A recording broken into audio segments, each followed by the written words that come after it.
Okay.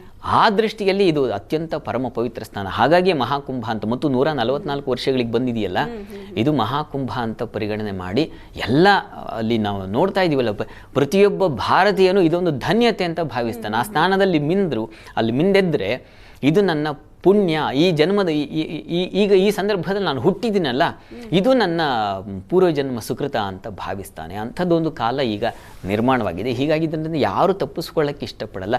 ನಾನು ಹಾತೊರೆದು ಹೋಗ್ತಾರೆ, ಅಲ್ಲಿ ಕಾಲು ತುಳಿತಾಗ್ತಾ, ಅಯ್ಯೋ ಮತ್ತೊಂದು ಜನಸಂದಣಿಯೋ ಇದ್ಯಾವುದನ್ನು ಲೆಕ್ಕ ಇಟ್ಕೊಳ್ತಾ ಇಲ್ಲ. ನೀರು ಸಿಗಬೇಕು, ಒಂದು ಹನಿ ಹಣೆಗೆ ಹಾಕ್ಕೋಬೇಕು, ಒಂದು ಹನಿ ಸ್ನಾನ ಮಾಡಬೇಕು, ಈ ಥರದೊಂದು ಭಾವನೆ ಅದು ಉಕ್ಕಿ ಬಂದಿದೆ ನೋಡಿ. ಅದು ಈ ಸಂಗಮದ ಒಂದು ಆದ್ರೂ ಶಾಸ್ತ್ರಿಗಳೇ, ಈ ಮಹಾಕುಂಭ ಮೇಳದತ್ತ ಕೋಟಿ ಕೋಟಿ ಭಕ್ತರು ಹರಿದು ಬರ್ತಾ ಇದಾರಲ್ಲ, ಅದು ಬಹಳ ಅಚ್ಚರಿ ಆಗತ್ತೆ. ಪುಣ್ಯ ಸ್ನಾನ, ನದಿ ಸ್ನಾನ ನಮ್ಮಲ್ಲಿದೆ ಆ ಪದ್ಧತಿ, ಆ ಆಚರಣೆ ಅಂತ ಅಂದ್ಕೊಂಡ್ರು ಆಯಾ ರಾಜ್ಯಗಳಲ್ಲಿ ಆಯಾ ನದಿ ತೀರಗಳಲ್ಲಿ ನಡೆಯುತ್ತೆ. ಆದ್ರೆ ಮಹಾಕುಂಭ ಮೇಳಕ್ಕೆ ದೇಶ ವಿದೇಶಗಳಿಂದ ಕೋಟಿ ಕೋಟಿ ಭಕ್ತರು ಬರ್ತಾರಲ್ಲ, ಅದರ ಆಕರ್ಷಣೆ ಏನು ಅಂತ? 144 ವರ್ಷಗಳಿಗೊಂದ್ಸಲ ನಡೆಯುತ್ತೆ ಅಂತನಾ, ಅಥವಾ ಈಗ ನೀವು ಹೇಳಿದಾಗೆ ಮೋಕ್ಷ ಕ್ಷೇತ್ರ ಅದು ಅನ್ನೋ ಕಾರಣಕ್ಕ? ಹೌದು, ಖಂಡಿತ ಅದೇ ಅಮೃತತ್ವ ಗಳಿಕೆಗಾಗಿ. ನೋಡಿ, ಮನುಷ್ಯ ಎಷ್ಟೋ ದಿನ ಬೆಳಗಾದರೆ ಯಾವ್ಯಾವುದೋ ಕೆಲಸಗಳಲ್ಲಿ ತನ್ನ ಬುದ್ಧಿ ಮನಸ್ಸುಗಳನ್ನು ಸ್ವಲ್ಪ ಕಲುಷಿತ ಮಾಡ್ಕೊಳ್ತಾನೆ.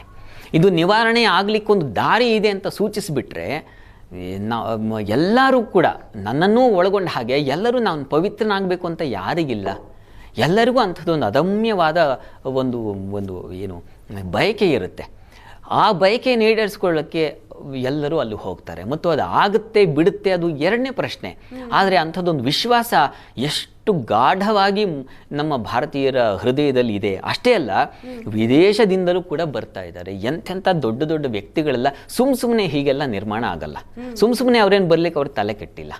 ಅಲ್ಲೇನೋ ವಿಶೇಷ ಇದೆ, ಅದನ್ನು ಕಂಡುಕೊಳ್ಳಲಿಕ್ಕೆ ಅಂತರ್ದೃಷ್ಟಿ ಬೇಕು. ನಾವು ಹೊರಗಿನ ಇನ್ನೇನೋ ನಾನು ಟೆಸ್ಟ್ ಮಾಡ್ತೀನಿ ಉಪಕರಣ ಇಟ್ಕೊಂಡು ಪಾಪ ಯಾರೋ ನಾನು ಎಲ್ಲೋ ಫೇಸ್ಬುಕ್ಕಲ್ಲಿ ಎಲ್ಲೋ ಓದಿದ್ದು, ಒಬ್ಬ ವಿಜ್ಞಾನಿ ಈ ನೀರನ್ನು ತಗೊಂಡು ಹೋಗಿ 12 ದಿನಗಳ ಕಾಲ ಎತ್ತಿಟ್ಟು ಪರಿಶೀಲಿಸಿದರೆ ಅದರಲ್ಲಿ ತುಂಬ ವಿಶೇಷವಾದ ಒಂದು ಮೌಲ್ಯಯುತವಾದ ಅಂಶಗಳಿದ್ದಾವೆ ಅಂತ, ಏನು ಖನಿಜಾಂಶಗಳು ಇತ್ಯಾದಿ ಇದ್ದಾವೆ ಅಂತ ಗುರುತಿಸಿದ್ರಂತೆ.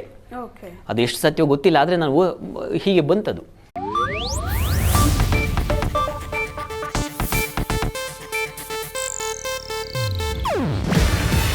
ಇದು ಏಷ್ಯಾನೆಟ್ ನ್ಯೂಸ್ ನೆಟ್ವರ್ಕ್ ಪ್ರಸ್ತುತಿ. ನೀವು ನೋಡ್ತಿದ್ದೀರಾ ಏಷ್ಯಾನೆಟ್ ಸುವರ್ಣ ನ್ಯೂಸ್.